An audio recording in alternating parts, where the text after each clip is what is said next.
I was watching one of the clips this morning as I was flipping through the morning shows, and they had an image of the debate last night. And if you look like at the clips of the debate in terms of center stage, you have Vivek, Nikki, Tim Scott.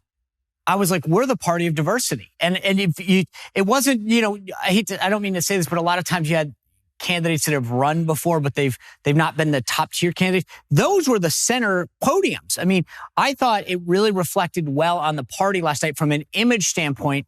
Vivek is young. He's a person of color.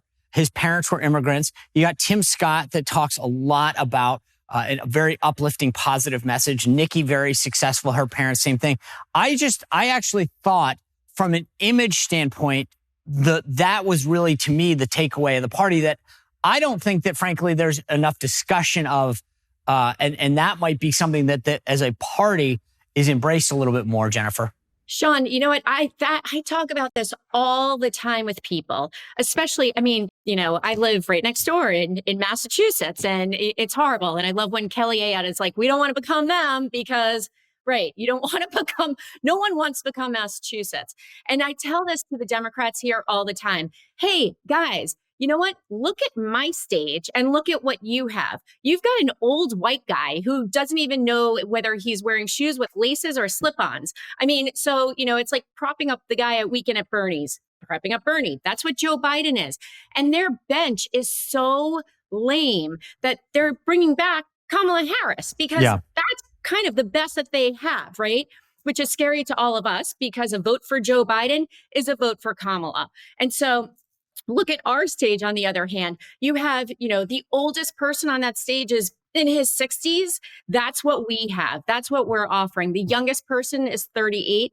That's amazing. The difference in background and in history and in demography, everything about it is just so wonderful to see. And as a mom with 2 voting age daughters, it is great to look at them with this straight face and say, yes, I am proud to be a Republican. And, talk about this to your friends because we're not the party of the old white guy anymore, right? The old wealthy white guy. We are a party of diversity. We're a party that encourages a woman, encourages minorities to be up there. And I think that is so cool for us. And poo-poo on the Democrats for bringing out, the same old guy that's been out there for 40 years.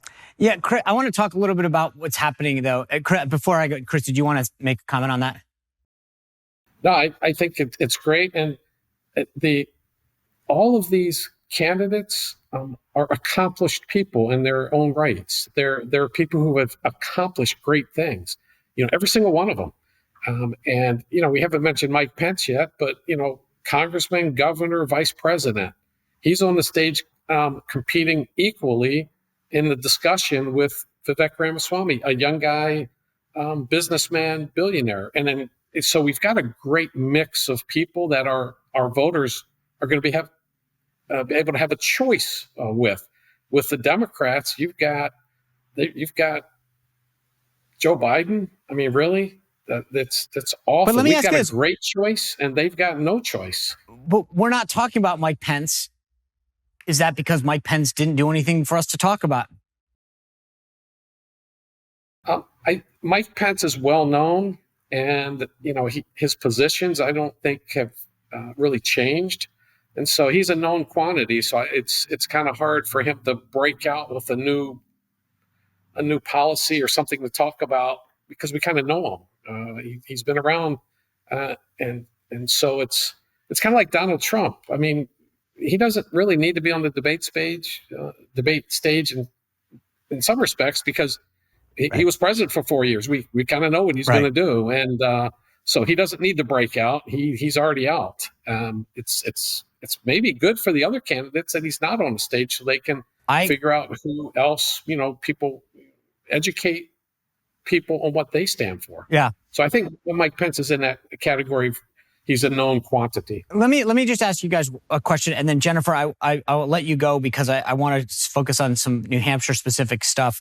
But before you go, I want to just ask you this: I have a working theory, which is everyone keeps saying after the first debate, and we'll see after this one, the numbers aren't moving much, right? Trump's, let's just say 50% for argument purposes that are locked in. Those are your Trump supporters. And everyone else below that has gotten anywhere from, 2% to 12, 13, whatever, somewhere in there. And they kind of go up and down a little here and there. I believe that there is a working theory that the Republican electorate has made their decision up. They've looked at these candidates. They know who they all are. To Chris's point about Mike Pence, he was a governor, a congressman, vice president. They know who he is. They know who Chris Christie is. And that they've kind of said, okay, this is who I'm with.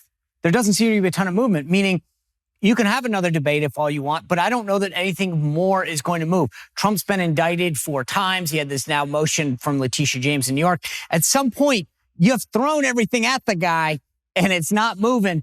I just wonder if there's much movement left to have. I think that there is. Look, elections are a marathon. They're not a sprint, right? The other one I really love telling people is this is dating. This isn't an arranged marriage. And it should be an opportunity for voters to get to know those other candidates. The election is still so far off. And yes, Super Tuesday is coming fast and the caucuses are coming fast. New Hampshire is right up upon us. I know that. But I still think that, there are people who are diehard Trump supporters because Trump said everything that goes on in their head. But at the end of the day, I also think that voters are looking for someone to win a general election.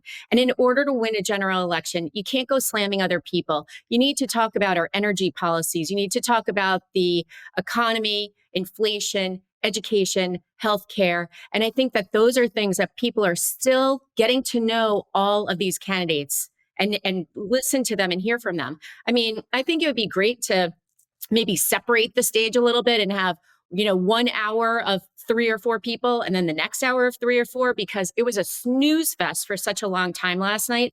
But I think voters really want to still get to know those candidates. It's just that Donald Trump's personality and the fact he was such a much better president than the disaster we have right now is out there. It clouds the judgment still. All right, Chris, Jennifer, I wanted to focus just on New Hampshire for a second, let her go.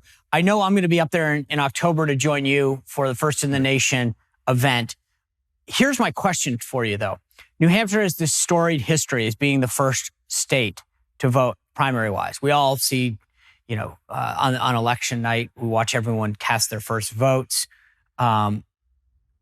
With what the Democrats have done, does that help put New Hampshire in play for its 4 electoral votes? Because do enough Democrats say, I can't believe we got screwed, I'm willing to vote Republican or sit it out?